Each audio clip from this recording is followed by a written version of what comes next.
Okay, now we're going to get into what makes these reeds different, and that is the blade work. What I'm going to do is, first of all, bend the wires down. I just tend to push them down. Push them down, push a little bit forward so that they come down. I've already clipped into maybe 1/4 of an inch.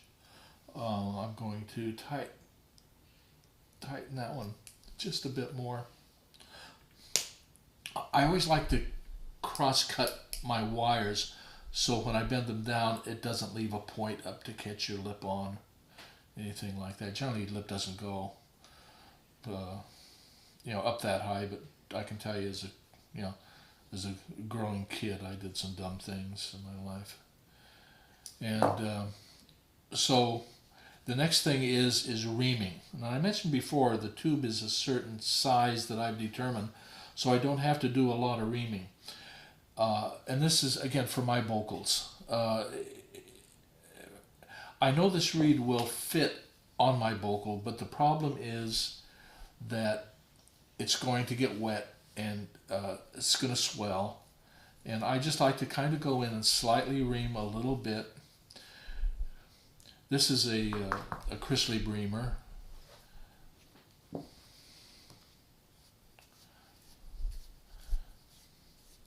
And that's about all I do. It's not very much. I'm going to do just a tad more. About that much. That should do it. While it's dry, yeah, that's good.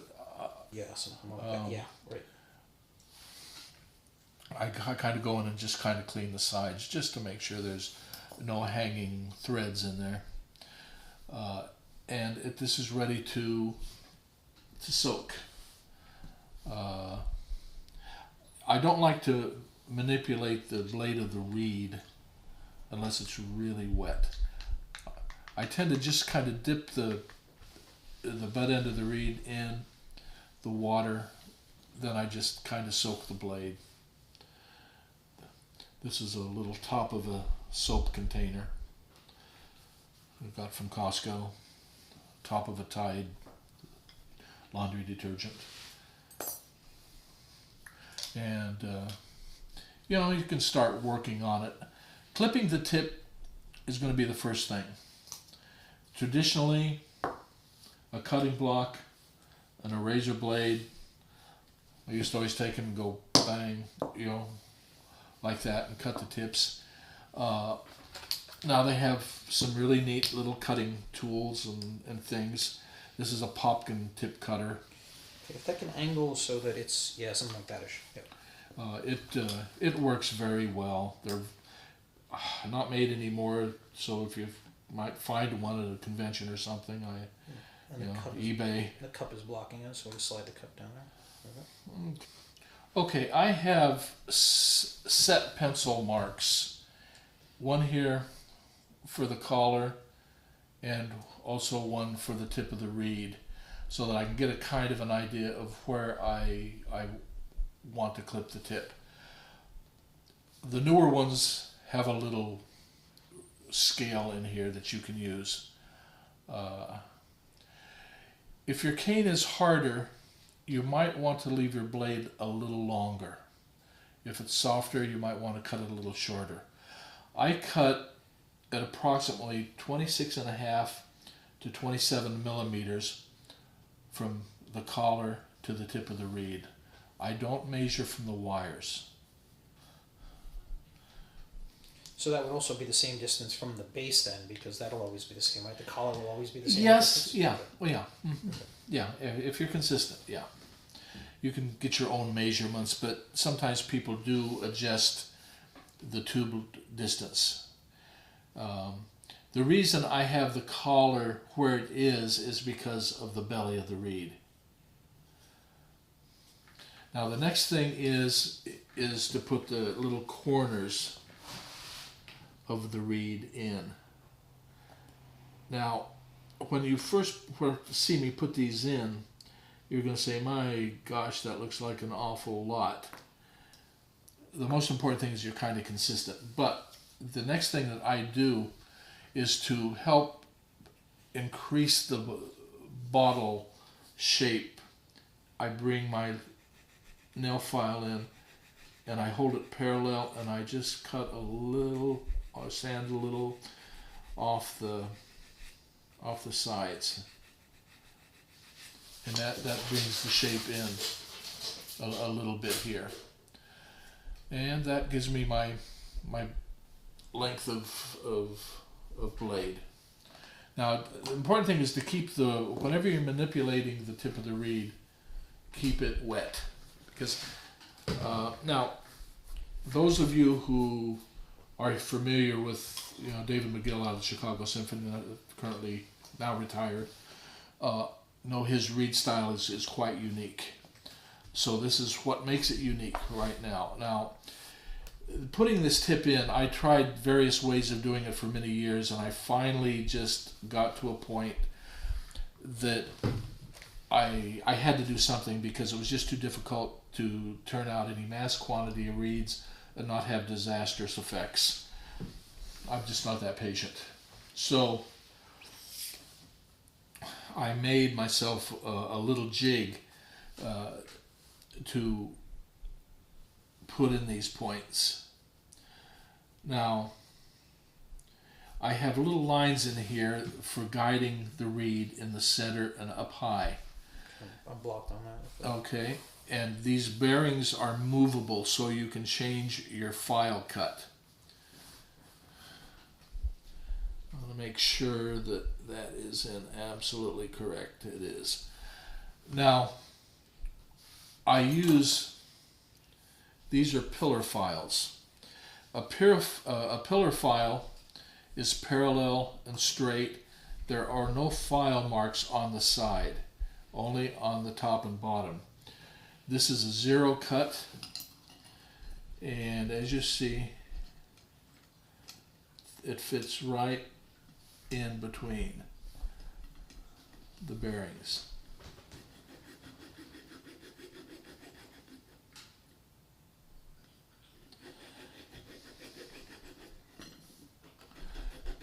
I tend to use my finger over the reed a little bit. And because of the brass, it won't go any further than that. It won't go. There's runners on the side. Yeah, these runners are of a specific thickness. They are hardened steel. They're carbon steel. Are they going to wear? Yes. But again, I only take it to a certain point, and it's going to be thick.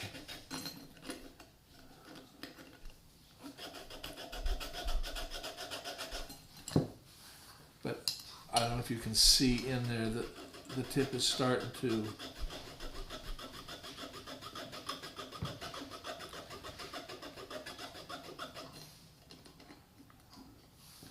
make a cut. What you're after here is from the tip of the reed to where the lower part of this cut, you want approximately 4 millimeters. At the point to the tip of the reed, you want about 1 millimeter. So 4 millimeters, 1 millimeter, 4 millimeters.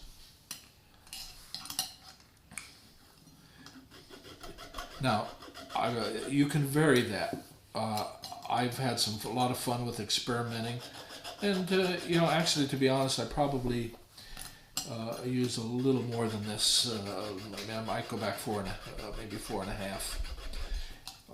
Different cane requires different things, and you can move the reed up and down the jig to make a difference.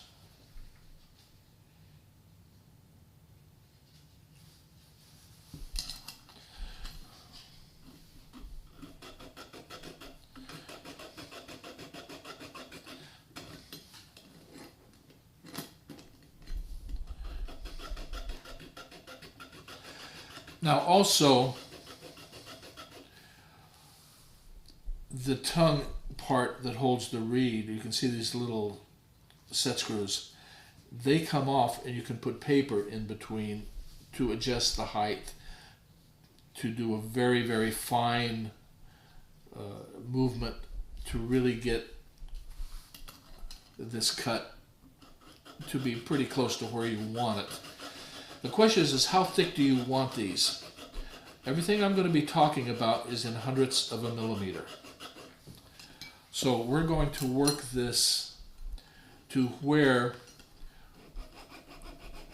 these cuts are down to approximately, I always say approximately, 35 hundredths of a millimeter. I like to probably start by going down to 40. Then I go maybe to 38. It just, you know, depends on what you like.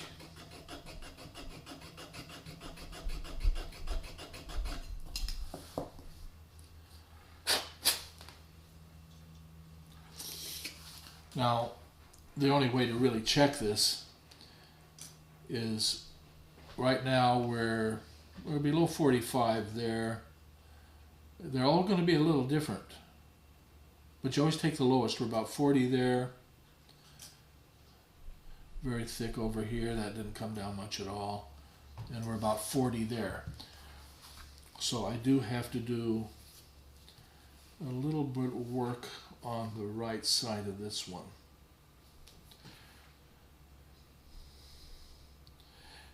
I do like to use a lot of light when I make my reeds.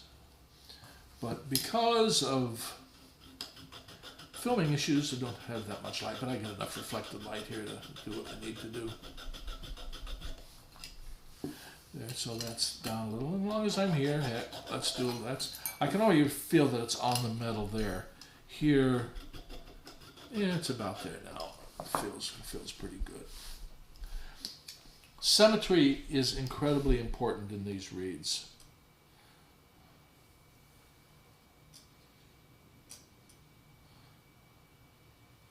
Okay, so now we're talking 40. Okay, that's a good place to be. Now, I use a flat steel plaque, and I move it so the corner of the reed is in the center of the plaque. I take my Swiss file, and that corner is laying on the plaque. You might have to replace your plaque once in a while when it starts to wear. But I'm going to taper this down. From the line down, it's going to taper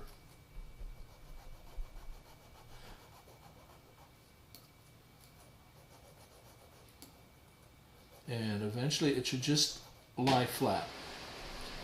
Again, don't go all the way because the reed is going to change. The cane is going to swell, it's going to do some strange things, and you're going to need to change it at another point.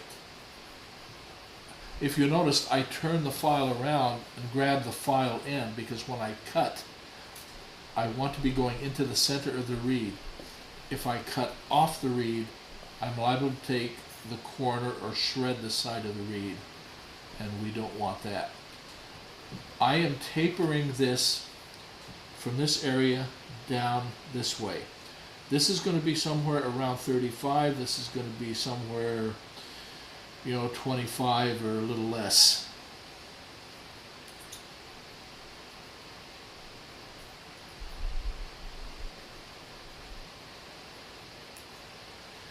It's interesting that over a period of years you can develop a touch. You kind of say, oh, that feels good. Oh, no, that's a little thick. I know it drives a lot of my students nuts, the older kids that are still making reeds to style.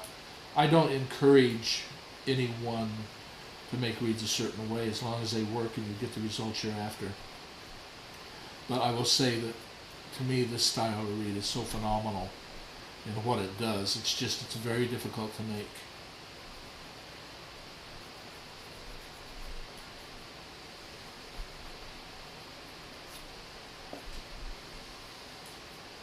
Oh, okay, so we have a start here. Now let's see how close we are to measurements. If I haven't gone too far, okay, right there, At the back of the ledge, we're about 39 or 40. Here we're 35, 36, 37. Now you got to realize that 10 is a sheet of paper. So when we're starting to talk a tenth of a sheet of paper, we're really talking fine, fine measurements. What I'm finding is that the right side here is about a quarter of a piece of paper too thick. Like 4 or so. And so I want to change that. Then I'm going to leave it alone and go to the rest of the reed, because too much is too much at once. Okay? Turn the file around if you want to do the other side. Just to clean it. It feels good. I think I've gone far enough. Alright, that puts in our tip. And that's what makes these reeds unique. Now, if you start on this style of reed, you're going to have to think about some things. That is embouchure. I would urge you to go look under some of the Chicago Symphony videos, and there's some good close-ups, like in the Verdi Requiem of David McGill playing. Look at his embouchure, see what he is doing, because to make these reeds function correctly, you are going to have to consider, your embouchure. These reeds are very flexible, they're very easy to play, they don't take a lot of pressure to play. Now, I used 2 other plaques. A standard arrow plaque and what they call a lozenge plaque. I use the arrow plaque for the rails and the sides, and I use the flat lozenge for the body of the reed. Now, if we look at the rails, they are not tapering evenly. They tend to run a little bit parallel, and then there's kind of a bump. So I move the plaque so that it just opens up the side, and there's enough plaque there to support the cane. Always, whenever you work on a reed, support under the plaque. Okay, one second. Just get some focus on that.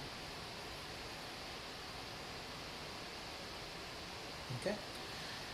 If you work on your reeds in light, as you file or cut with a knife, you can see color change, and that helps you, guide everything. Okay, let's get this side. The rails are kind of important. We can always do more. You don't have to do it all right away. I keep saying I'm going to keep adjusting my profiling machine till everything is perfect, but again, I have mentioned before that I like to do a little bit of work on my reeds. The idea of, it would be a dream to just be able to turn out a reed, put it together, and have it play wonderfully, but each piece of cane is so different.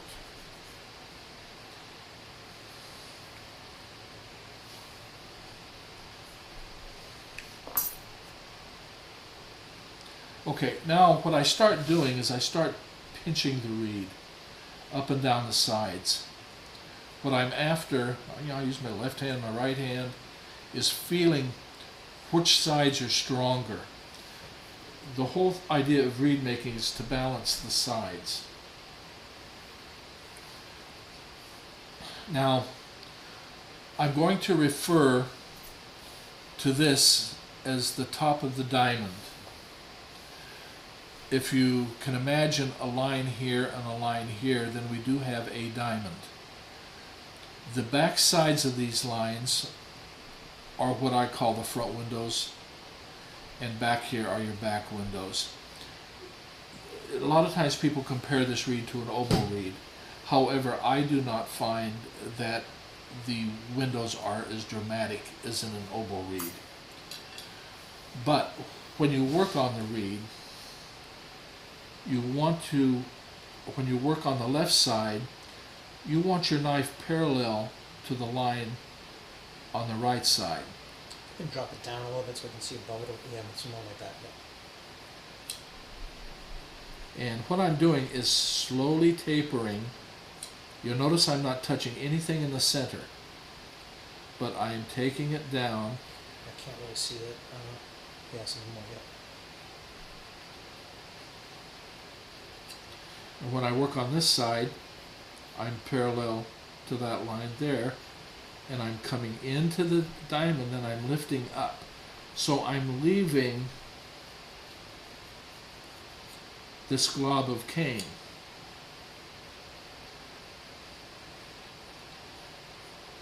I will eventually refine it, but right now I'm basically interested in getting the sides of the reed thinner. I want this area here to blend. I want to lose the line at the edge of the reed. I do not want to dig a hole or a channel here. I don't want it to be round. Maybe slightly round. I just don't want to dig a channel.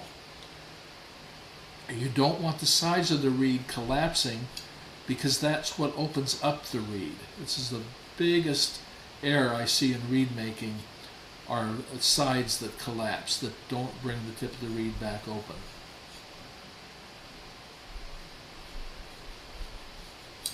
Now you'll notice I start coming back on the reed and feeling the way that the cane flows down into that quote-unquote window that I have created.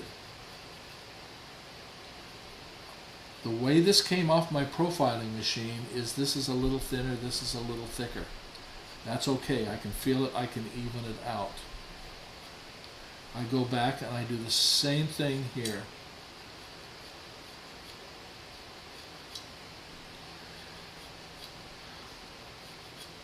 Over to this side.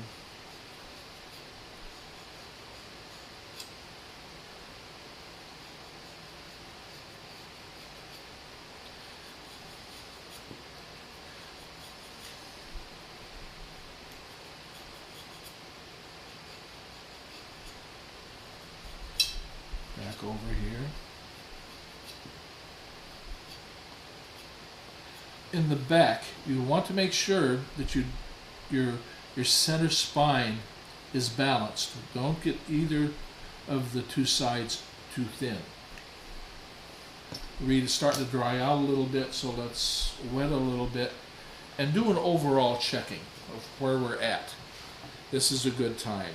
Just remember which side of the reed you're on. I always call this the wire side. And what we're after, I'm at approximately 110. The back spine, middle of the spine, is going to be somewhere around 100. The sides in the middle is going to be just slightly below 100, 97, whatever. It's going to depend on your instrument, your resistance, and so many factors. I'm a little over. Everything's a little over. I come up to maybe another 7 millimeters or so up, and this measurement in here, this is what I call the G area. I like it to be about 80. I'm about 10 high on right through that entire area. I come up here, and this is what I call the F area, and that I like about 70. We're about 74, 72. This area I like down eventually somewhere around 60, maybe a little lower, but 60 is a good measurement. We're up about 10. So to adjust this side in, I need to do a couple of things. A little bit out of the back on top.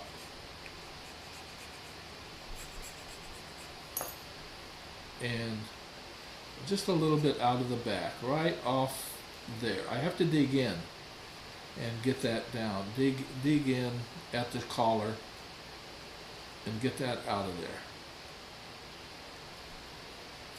then if you like, you can take a file and just straighten that color out.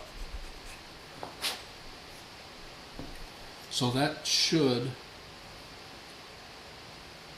bring our numbers down. Okay, much closer. We need to bring this area down to around 80, and we want to, that's the G area, and we want the F area not to be touched. So this is the area right here. Again, we're talking a sheet of paper. I can feel a little bit of a bump there on the side, and get the sides out. That's why I use the arrow plaque, is so I can get into the sides. Again, be incredibly careful that you don't create channels.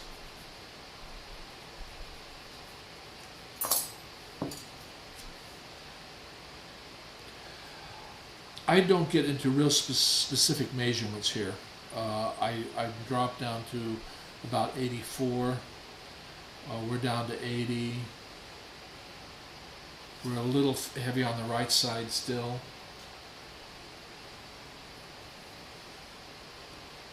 Not sure this plaque will do it. I need to just get a little bit out right there, and then a little bit just off the top.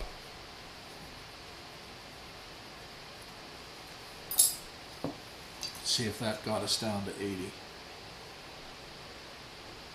Yeah.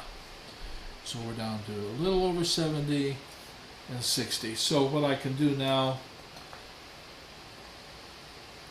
take a knife or a file.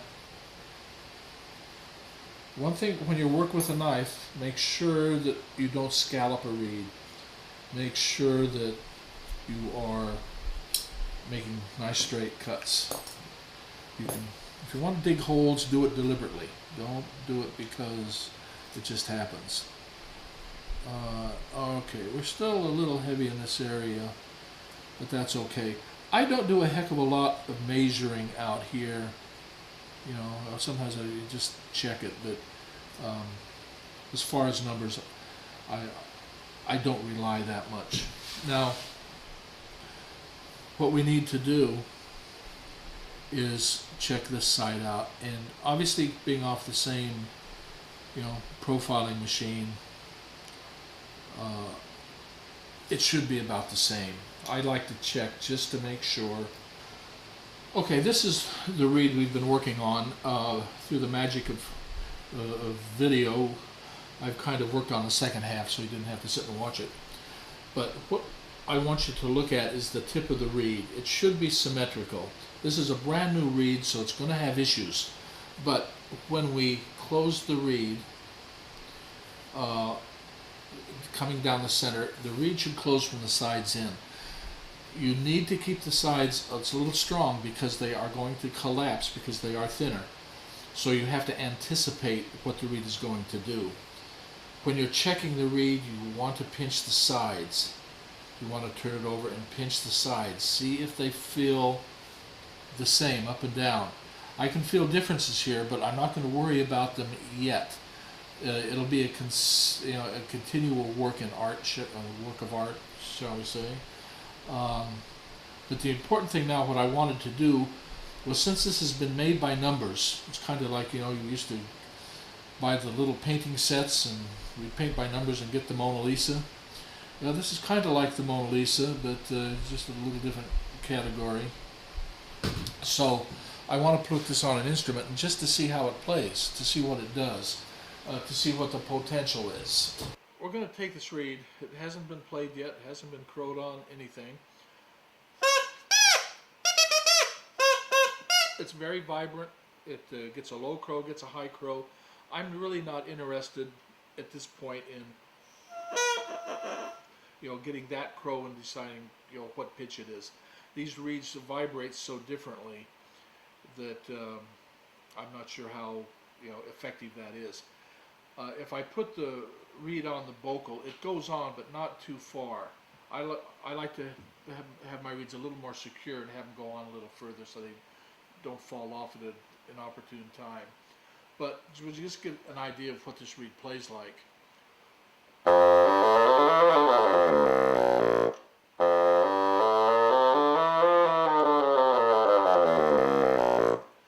that's about all I'm interested in right now.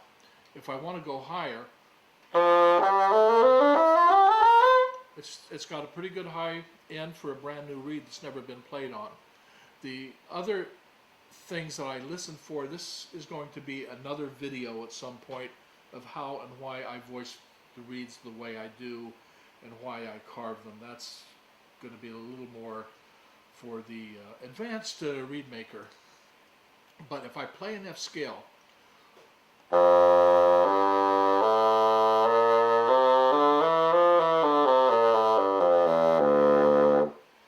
the reason you hear a bit of shake in the sound is I've got fans going above me. It's 80 some degrees in Los Angeles today, and quite warm, one of our heat spells. But what I'm after, I like to tune a reed, shall we say, down to pitch, down to harmonics. Right now, the F harmonics are really good. The G are just a little bit on the low side, but that's where I like them right now. They'll come up. The other interesting notes is like a low D. We've got a very good low D on it right now. That's probably one of the hardest notes to get to play in tune on a bassoon.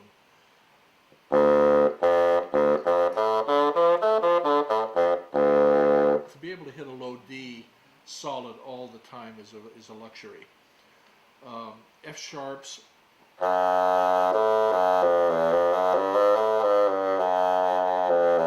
still growls a little more, but that's typical of any F sharp on any bassoon I've ever played on. So right now, if I know that the basic harmonics of this reed work and play, I'll leave it alone. I don't want to go any further with it. It's definitely soft enough, and it's got a nice sound. It's not too bright, not too dark. It's got nice flexibility. It's got some highs in it. It's got some lows in it. It's got a core to the sound. As the reed ages, it will get more core, and then you'll just have to kind of, maybe open up the first wire a little bit, which again will help darken up the sound a little bit.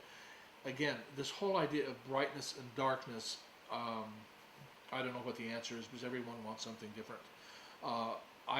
My priorities are number 1, flexibility, number 2, intonation, and then number 3 is going to be my quality of sound. I will tend to go to a brighter sound if I get the flexibility and intonation. I hate playing out of tune. I don't like to go for a note and have to lip it up or down. Every note should be where it belongs. It's a luxury, but it's something I like and I want to go for. So that the reed sounds, really quite good. And I'll be honest with you and say that basically, if I've started with good cane and all the measurements are good and I don't make mistakes, this is normal. Reeds turn out like this all the time. I don't sell reeds because it takes me a couple of hours to make a reed, and it also, keeps me and my students. I keep myself and my students happy. So, are they easy to make? It's a good question, but you got to know what you're doing.